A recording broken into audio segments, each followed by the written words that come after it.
Dès le début des années 2000, la Ligue a fait du Lavia l'une de ses priorités. Il s'agit d'un système d'aide à la conduite pour mieux respecter les limitations de vitesse. À propos du Lavia, nous entendons tout et son contraire. Et nous espérons qu'à la fin de cet entretien, vous aurez les idées très claires sur le Lavia.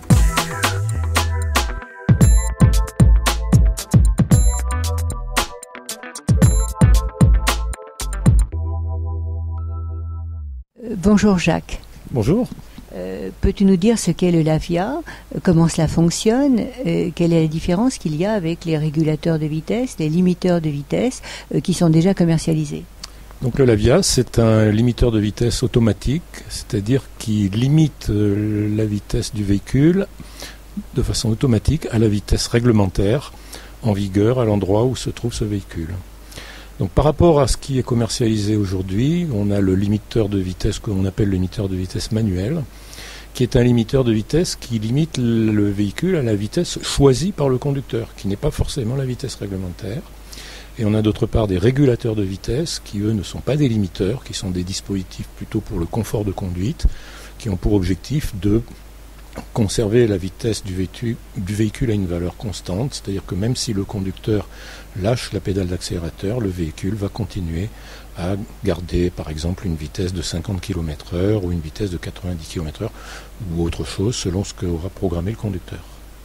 Selon toi, que peut-on attendre de cette nouvelle technologie ? Alors, le Lavia va permettre au conducteur, c'est une aide à la conduite, qui va permettre au conducteur, qui va l'aider à mieux respecter les limitations de vitesse. Et lorsque l'on a expérimenté ce système entre 2001 et 2006, dans le cadre d'un projet qui avait été financé par la Direction de la sécurité et la circulation routière, on avait montré qu'il y avait un apport très important en termes de sécurité. On avait notamment démontré que si le Lavia était généralisé à tout le parc automobile, on pouvait attendre plus de 250, une réduction du nombre de tués de plus de 250 personnes par an. Au cas où la France serait pionnière pour le lancement du Lavia, que se passerait-il au niveau européen ? Alors, il faudra bien sûr que les systèmes de type limiteur de vitesse soient harmonisés au niveau européen, de façon à ce qu'un système Lavia qui fonctionne en France puisse fonctionner ailleurs, et inversement, un système fabriqué dans un autre pays puisse fonctionner en France. Donc sur ce plan-là, il y a eu beaucoup de projets qui se sont déroulés ces dernières années pour harmoniser la définition du Lavia et la façon dont il pourrait fonctionner. Ensuite, évidemment, il faut qu'il soit adopté dans tous les pays. Donc, c'est pas encore le cas en France, c'est pas encore le cas en Europe. Et certainement, un élément qui pourrait beaucoup jouer et beaucoup accélérer le processus, c'est le développement de l'Euro NCAP en direction des systèmes de type Lavia. Donc, l'Euro NCAP, c'est une façon de décerner des notes sur les qualités d'un véhicule en termes de sécurité. Donc tout le monde a entendu parler des véhicules qui ont 2 étoiles, enfin 4 étoiles ou plutôt 5 étoiles à l'Euro NCAP. Et en ce moment, l'Euro NCAP est en train d'étudier comment il peut intégrer dans ces étoiles les technologies nouvelles et notamment des systèmes de type Lavia. Alors que cette technologie a été déclarée fiable et opérationnelle dès 2006 au colloque de Versailles, rien n'a été mis en place. Alors quels sont les obstacles fictifs ou réels qui se sont opposés finalement au lancement du Lavia ? Alors une des principales difficultés, c'est le fait que le Lavia, pour fonctionner, a besoin de disposer d'une cartographie des limitations de vitesse. Donc ça veut dire que par exemple, pour la France, il faut que quasiment le réseau routier, avec son million de kilomètres de route, soit couvert, c'est-à-dire qu'on ait mémorisé dans une carte toutes les limitations de vitesse du réseau. Et ça, c'est une vraie difficulté. À la fin du projet Lavia en 2006, cette carte, on n'en disposait pas.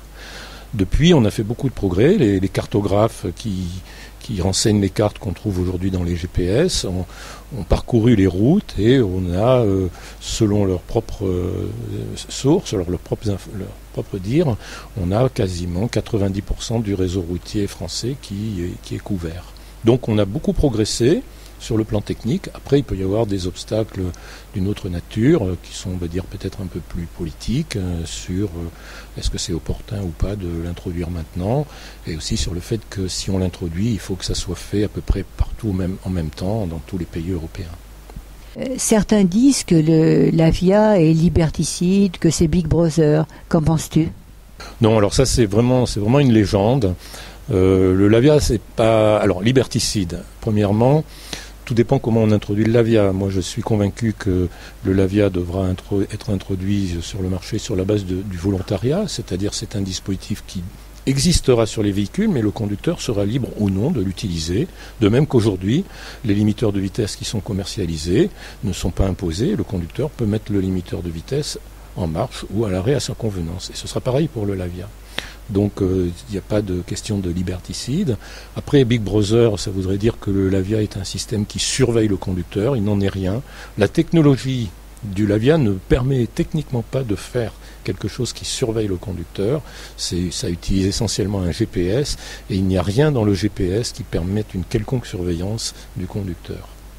Est-ce que tu penses que le Lavia, cela signifie la disparition des radars ?